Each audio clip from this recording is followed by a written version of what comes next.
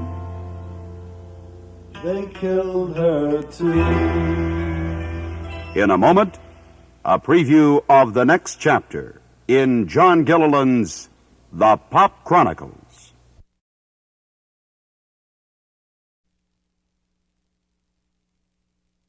I did a lecture at USC about 2 months ago where the history professor that had invited me to the class had made the comment that it was his opinion that the history of this generation will not be left in books, it will be left in records. And I think he's got it. The living history of this time is really in the grooves of what the kids bought, and the things that they bought will influence the history. You know, it's an interesting cycle. The records that they listen to help make their attitudes, and the attitudes after they're made from record A and then display themselves as social conduct will in turn influence the production of other records, which will come back and influence another set of social standards and so on and so forth. I think it's a very important medium, and I think it's at least as important as television to old people. Television is pretty detrimental to young people too, but the record industry is helping to counteract some of the bad effects of television. And the beat goes on. Yes, the beat goes on. And the beat goes on. Next on the Pop Chronicles, more of our exploration of the LA pop rock scene in the era of psychedelia. Here are a few of the numbers we'll be doing. Here we come.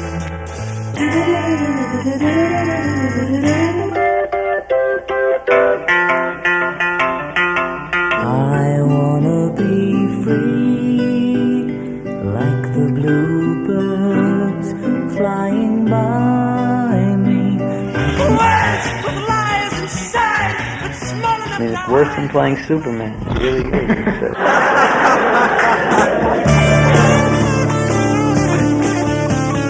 Listen to my bluebird laugh.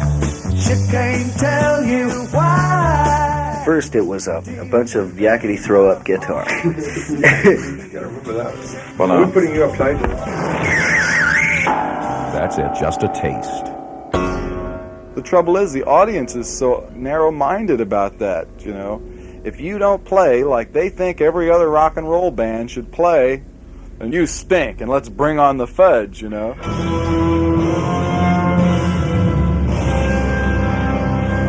Thanks, Fudge.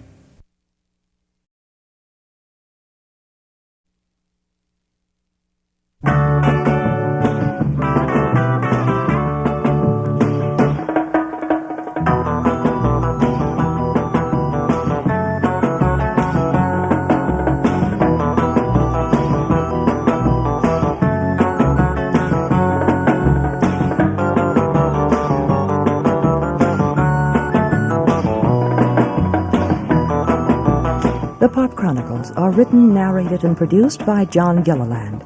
Associate producer, Chester Coleman. Guests on this program, in order of their appearance, were John Phillips, Danny Fields, Ray Manzarek, Bobby Krieger, Jim Morrison, John Densmore, Derek Taylor, Frank Zappa, and Ralph Gleason. Mr. Field and the Doors were interviewed by Mike Masterson. Your announcers, Tom Beck and Cy Holliday.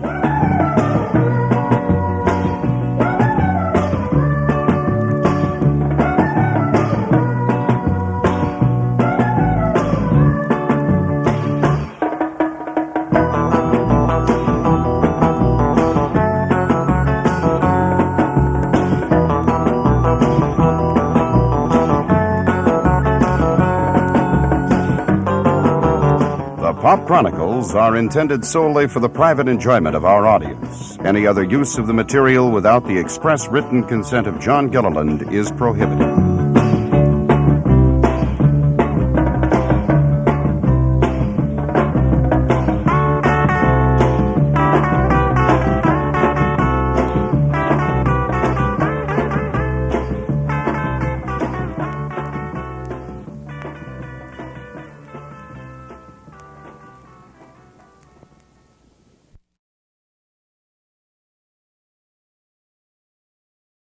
Musically, the past influences of Jim Morrison, Ray Manzarek, John Densmore, and Robbie Krieger have been quite varied. Just that first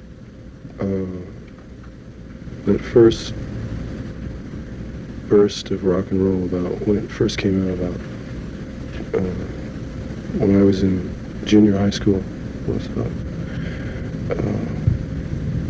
people like Chuck Berry, Elvis Presley, Jerry Lee Lewis, Little Richard. That time, you know.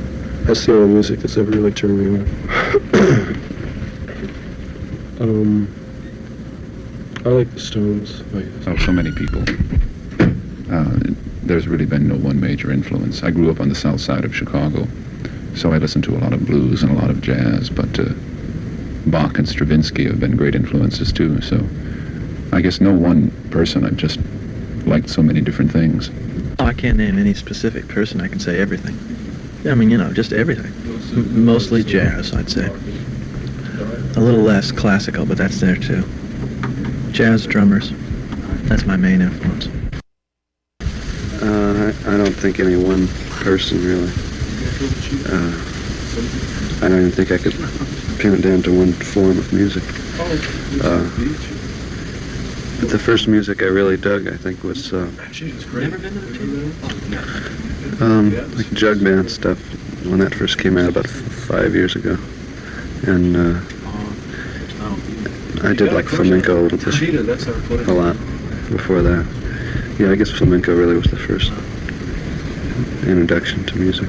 Ray looks upon the Doors as a communistic group. Communistic group in the sense that it's a brotherhood and a communal organization, not meaning communistic having anything to do with politics, but having to do with the word commune and being a brotherhood. It's a very small little Cosa Nostra brotherhood. The four of us exist in, well, that's the answer. Robbie categorizes the Doors rather in terms of an anarchy. Well, we were just kidding around when we said that, but what we really meant was that the group has no leader as such, and if any one of us were to leave the group, you know, there would be no group left, you know. And what I meant by an anarchy was that at the time we were pretty disorganized, you know, rather than having a tightly run thing. Jim takes a liking to disorder and confused activity, but also in the tranquility found at Love-Ins. I do, I don't know why, you know. Well, the two things are connected somehow. I mean, you know, they go hand in hand. I don't know why I like it. I always have. I've always been attracted to ideas about revolt and disorder and chaos and activity which appears to have no meaning. The two are connected somehow, you know. There are no views, really. It's just, I'm just attracted to that kind of thing. I don't know why. I like crowd phenomena, you know. A lot of people massing together in one area.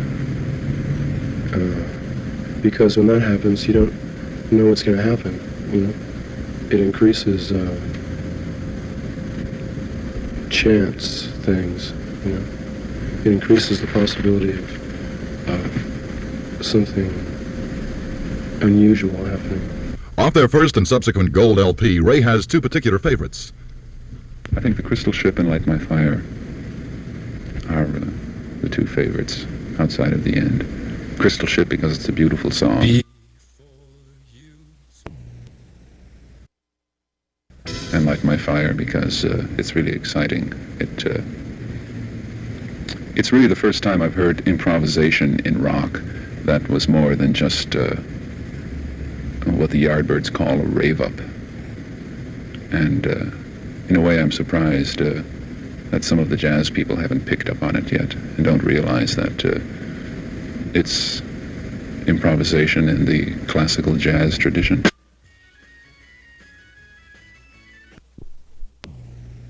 From their first album, Richard Goldstein of the New York Times labeled the epic The End as being Sophoclean and Joycean. I don't know.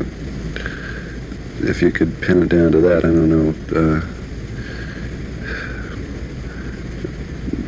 I'd say our album is much more influenced by some of the older writers, you know, like especially The End is very close to to some of the things Shakespeare did, Sophocles, or even old Egyptian writers, you know. I wouldn't say that the whole album is Sophoclean. I don't think so. I'd say that the end is a little bit like Joyce, but not really. From Strange Days, the group's drummer has one particular favorite. Moonlight Drive, I think, because it was one of the first songs that we've ever done. But we never got it on to a disc until now, and it kind of has a underwater ocean kind of thing to it, with a lot of bottleneck guitar, which comes from old blues singers, but it's used in up-to-date chords, and it's very far out. As the world evolves, so will the Doors in the future. I've always been interested in film. Jim and I went to the film school at UCLA, so I'd like to make some films, but I'd also like to go into electronic theater.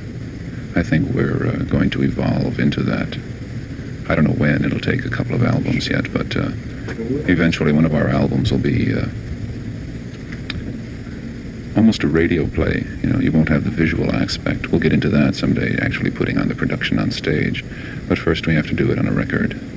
So I think, electronic theater. It's like the thing McLuhan is talking about, that films are, what does he call it, a hot medium? Well, anyway, whatever he calls it, doesn't really matter.